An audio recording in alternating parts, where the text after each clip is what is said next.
How does a widow with a leaking cabin and barely a month of firewood outlast a Nebraska winter burning half of what her neighbors burn, not by piling on blankets, but by hanging them a hand's width off her walls? It made no sense to anyone who watched her do it. But Hannah Vance was out of better ideas and out of the luxury of caring what the settlement thought.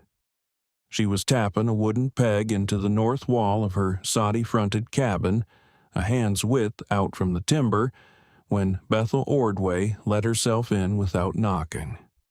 Bethel stopped and stared at the wool coverlet Hannah was stringing up like a curtain. "In the name of sense, what are you doing to that blanket?" Hannah did not turn around. "Keeping the cold out." She drove the next peg. The plan was simple in her head, even if it looked mad on the wall.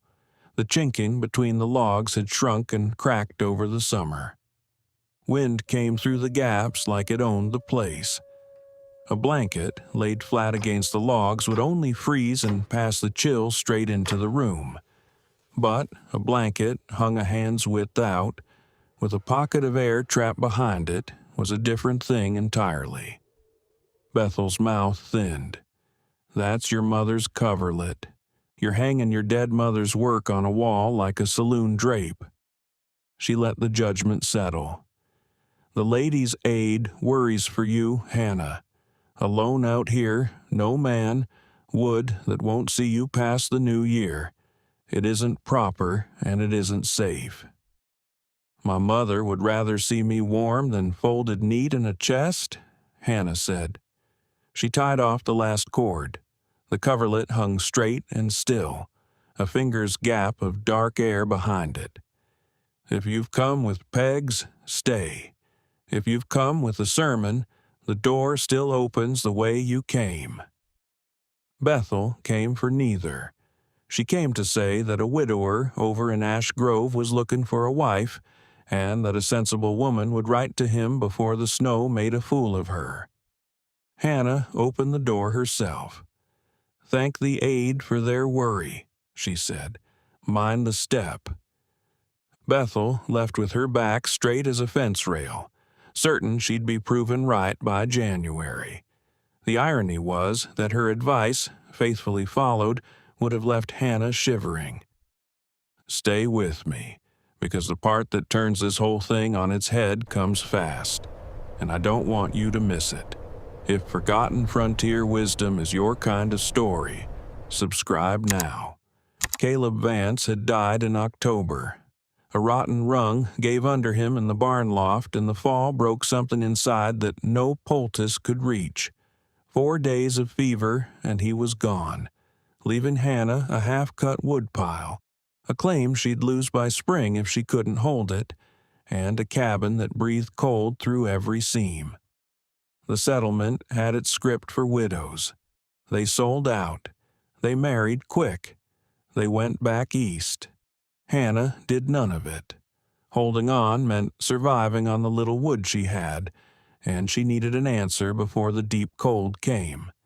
She found it where no one else bothered to look, from Ino Corpella, the Finnish woman who lived past the frozen slough.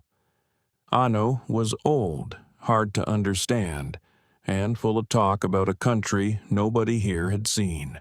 Most folks crossed the road to avoid her. Hannah had nothing left to lose and nowhere better to stand. So she listened. Ino's meaning came through plain enough under the thick accent. "Still air does not carry the cold," she said. "Moving air, that is the thief. It takes the warm off your skin, off your walls, and runs away with it. But air that cannot move, trapped, penned in a small space, that air is a wall of its own. It does nothing, and doing nothing, it keeps everything." Trapped air, dead air. Hannah looked at her cabin with new eyes on the walk home. She couldn't re-chink every gap before the snow. Mud took days to cure, and she didn't have days.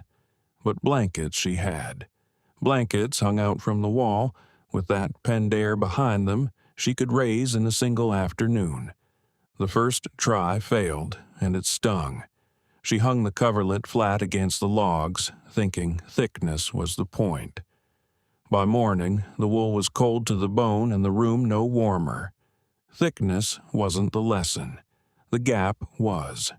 She rehung it a hand's width out and felt the difference by nightfall. The second failure came from doing too much. She strung one blanket so far off the wall it sagged and bellied, and the pocket behind it grew big enough for the air to stir and roll. Stirring air steals heat as surely as wind. She pulled it back to a hand's width, no more, and pinned the bottom so it hung true. The third nearly cost her the whole idea. A corner of one blanket slumped and touched the cold logs, and by the third day it had wicked damp up into the wool, gone heavy and useless. She learned to keep every edge clear of the timber, hanging free, never resting against the cold. She made her choices deliberately. The heaviest wool went on the north wall, where the wind came down off the plains with nothing to slow it. Lighter blankets took the east and west. The south wall's single window she left under a curtain she could lift by day, to let in whatever thin sun the winter allowed. Around the door she packed strips of an old wool cloak into the gaps, a gasket against the draft, and a hand's reach inside the door she hung a second curtain. So the cold that slipped past the latch struck still air and died there before it reached the room. An airlock, Ino had called it, the way her people built their doorways in the old country. When it was done, the cabin looked deranged, blankets on every wall, wool stuffed round the door, curtains where no curtain belonged. That first evening, Hannah lit the stove, sat, and waited. Inside an hour she felt it, not merely less cold, but genuinely warm, the kind of warm that let her set aside her shawl. She banked the fire low and went to bed braced to wake up freezing, as she had every night since Caleb died. She woke warm. The coals still glowed. The penned air had held the heat through the dark. It meant less wood. It meant a chance. The talk moved faster than the weather. The Vance widow and her walls of blankets. They laughed about it at the store and murmured it at the well. Bethel Ordway made sure the story kept its edge, that Hannah had strung up her dead mother's coverlet and gone soft in the head along with everything else. "She'll freeze by Candlemas," Bethel promised, "and then we'll all have her to bury." But December passed and Hannah did not freeze. January came and her woodpile barely fell.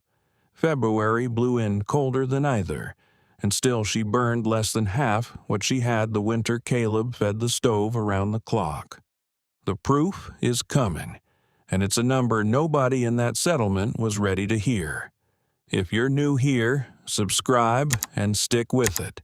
This is the part that lands. Bethel rode out one bitter February afternoon in the minister's wagon, wrapped in so much wool she moved like a barrel.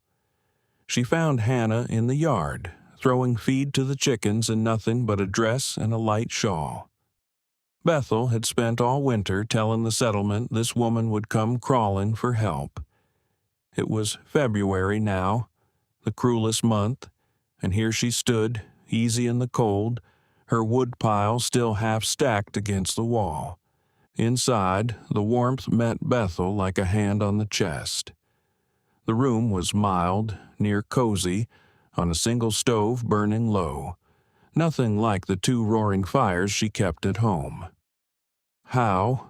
Bethel said, and the word came out smaller than she meant it. "There's hardly a fire in here."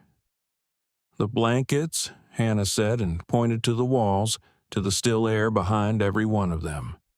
"The cold off the logs hits that penned air and stops.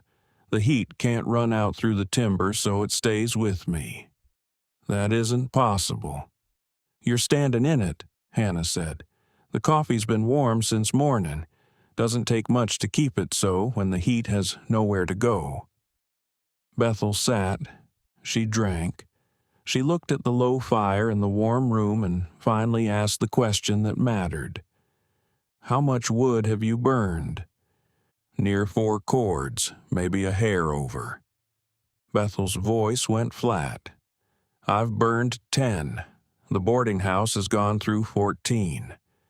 She looked at the blankets she'd mocked for 3 months. A Finn taught you this. I know Corpilla.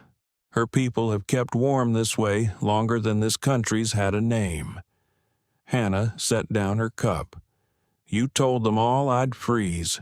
You told them a woman alone couldn't hold a claim through a Nebraska winter.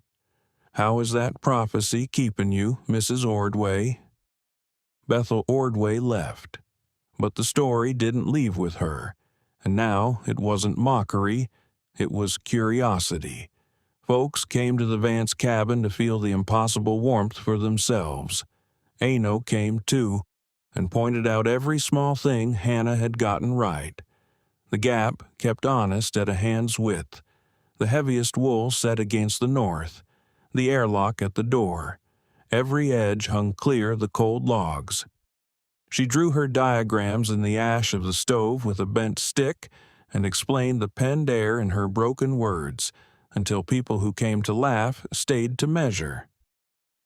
5 families hung blankets that spring, with the memory of the cold still sharp.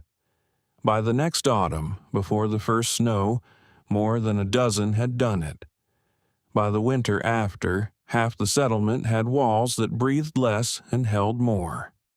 Bethel never once said she'd been wrong, but she stopped promising disaster, and she stopped speaking of the widower in Ash Grove, and in time she stopped coming by at all, which suited Hannah fine. Old Aino died quiet the following spring, in the cabin she had warmed this way for 40 years. Hannah sat with her at the end. The cold is not your enemy, Aino told her, her voice thin as thread. It is only a fact, like the wind, like the dark. You do not fight a fact. You find where the warm escapes and you put stillness in its path. She smiled, her white braids loose on the pillow. You did well, girl. Now you teach the rest. Hannah Vance held her claim, and held it 40 more years. She married again in time, a quiet farmer named Elias Reed, who first came only to see the blankets and stayed for the woman who had hung them. Their children grew up in rooms where the walls held the heat, and the fire could burn low without the winter stealing a thing. The trick outlived them all. It traveled past the settlement, past the county, under a dozen different names, but the truth under it never changed. Still air does not carry heat. Pen it, and you keep your warmth. Hannah's mother's coverlet outlasted the cabin itself, passed down and down. Each hand that received it told of the November a widow hung at a finger's width from her wall and refused to be buried on schedule. Because the real lesson was never about wool or wood. It was about what a person finds the day they stop fighting the cold and finally sit down to understand it. The cold is not beaten by heat. It is beaten by stillness, by the small dead air that does nothing at all, and in doing nothing, does everything. If forgotten wisdom like this is what you came for, subscribe, leave a like, and tell me in the comments, what old knowledge do you think we've let slip that still holds a simple, powerful truth?